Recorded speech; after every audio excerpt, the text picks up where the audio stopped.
So next we are going to adjust the pH. I just added to our tank the fertilizer and water. So now we have water up to this grooved line in my tank.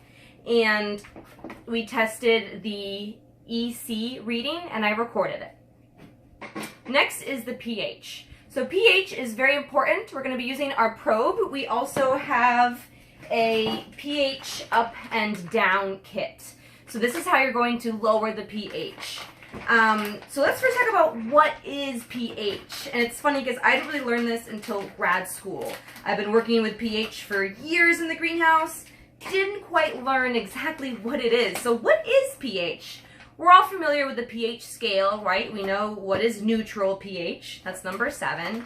And we know that it's more acidic and more acidic depending on which way you move up the scale. But really, what is pH? What does it mean when you're reading pH? Sure, it's acidic and alkaline.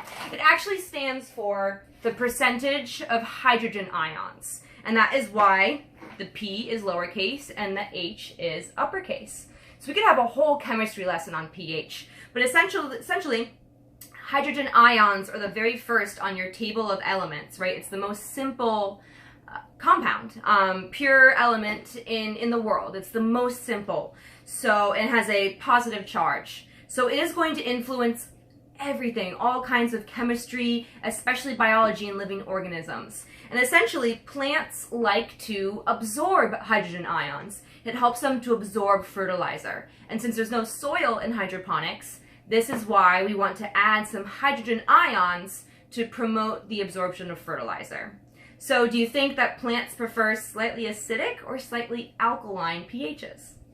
They actually prefer slightly acidic, and it's even more acidic for hydroponics. So the sweet spot pH is 5.8 for hydroponics. Although between 5.5 and 6.0 is a nice sweet spot as well, 5.8 is going to be our goal. And what that means is that there are more hydrogen ions than neutral. The scale is inverse, so the higher the number, the more alkaline. That actually means fewer hydrogen ions, right? Really, really, really low on the scale means we have really high hydrogen. Like your stomach is very acidic. It's full of stomach acid that digests things. Pure acid on your skin can burn it.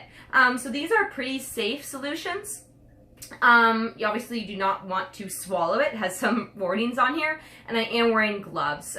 If it's on your skin, it says you'll want to rinse for 15 or 20 minutes. So you do not want to get this on your skin. It probably might just sting a little bit, but this is pretty safe compared to what we might use industrially in the greenhouse.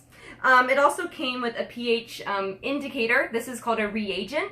So what we can do is fill a sample of our water from our tank and add a drop of the reagent. There's a little pipette that comes with it, so you can grab your sample, drop of the reagent, and then look at the color, and then you can compare the color. Oh, it's actually on the bottle, so it's rainbow. You can see that 4.0 is red, and then 8.5 is that bluish teal color. So you can compare it, try to get to the 5.8. This is tricky with the colors, and so that is why I've included the pH probe, so you can get more exact readings for our data collection. You will need to calibrate your probe. And so this kit comes with these packets for calibration. These are calibration powders. Unfortunately, I could not find a kit that had the liquid. So this does call for deionized water or distilled or reverse osmosis water, which unfortunately I do not have. I have well water, and it's actually pretty hard because we don't have our softener running. But I'm just going to have to use it anyway because it's the only water that I have access to. And I'm only using half the packet because I want to try to save the rest of it for later. So I opened this one and I put half the packet. So I just used my scale that I have here. The whole packet was about 1.9 grams. I put 1 gram of the 6.86 pH, around 7 or neutral. And I have 250 mils of water, but I'm doing half. It calls for 250, I'm doing half. This is 125 mils of water. If you have RO or filtered water, of course, that is ideal. And then I'm going to stir it with my pipette, since that's what I have around to stir it. Make sure it is totally dissolved. And you're going to want to do a cup of this for each solution. So I have these other cups where I already have 125 milliliters measured into each one. And then I'm going to put half the packet. I'm going to weigh it, make sure it's exactly half, and then create solutions for each one. Always start with your near neutral solution when you are calibrating. You only need enough water to fill the bottom of the probe to that line there. And you're going to want to stir it, make sure that that little bubble, which senses the pH, has full contact with the water. So you should let your reading stabilize. Oh, it was just reading 6.68. It is changing now, 6.5. It might be slightly off due to my hard water, but what can you do? And so once your reading stabilizes, you're going to want to hold that cal button, short for calibration, for about 5 seconds or so. Mine's still going down and still changing. But you're going to want to do that for each one. So always start with your neutral solution first. And then it says to do the 9 pH and then the 4 pH. Some probes might not have a 9. Sometimes it's just the 7 and the 4. The 9 obviously helps it to be a little bit more accurate.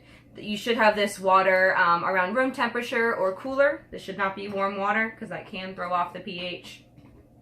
And essentially, once you have this calibrated using your 3 solutions, then you can rinse it off and use it to adjust the pH here. So the way you'll do that, you'll probably not need the pH up. You're probably going to just need the pH down. If you do it correctly, you won't ever need the pH up. So the way it works, your tap water is probably neutral. So that's why you're only going to want the pH down. You're going to grab just a little bit of it and add it to your tank, swirl it around, and then take a reading with your probe. And it's basically called a titration. We're going to do that over and over again with very small amounts of pH down until you get to a 5.8. I recommend using both the colored reagent bottle with a sample of your tank water in your test tube, as well as the probe. So you can use the color method and the probe. Hopefully they'll be about the same. The probe will give you those more like exact readings. Although I'm not sure how well my calibration will go with my hard water. So my reading is still changing. It's down to 6.2 now. So that might be because my hard water might be slightly acidic. But I'm going to go ahead and press the cal button, hold for 5 seconds. It just said end, and so that means it's calibrated. And so now when I put this in here, it's reading 6.8. So that means that that solution that should be right at 6.8 is now accurately reading 6.8 before it was 6.2. So that's why the calibration is important. So I can then rinse it without turning it off, and then I can create my 4.0 solution. So I'm going to do that later. So you just add enough pH down to get to 5.8. It's called a titration, when you have to add a little bit and then test, add a little bit and then test, and add a little bit and test. If you go too far, that's when you're going to need pH up. 5.3 pH or lower can harm your plants. So if you do get below 5.3, you'll need to add some pH up. And this is very strong. You add a little bit of it, test it again, and you'll be back up at neutral around 7 and just start the whole process over again. So titration means you're doing very, very small amounts because you're trying to get your solution to a certain amount. You may have done this in chemistry class. Just be patient. And essentially we're going to be testing our pH regularly as well as our EC at least once a day and adjust it as necessary. So it's as much as possible constantly the same. So I'm going to finish my calibration and then I'm going to get my pH level balanced in my water.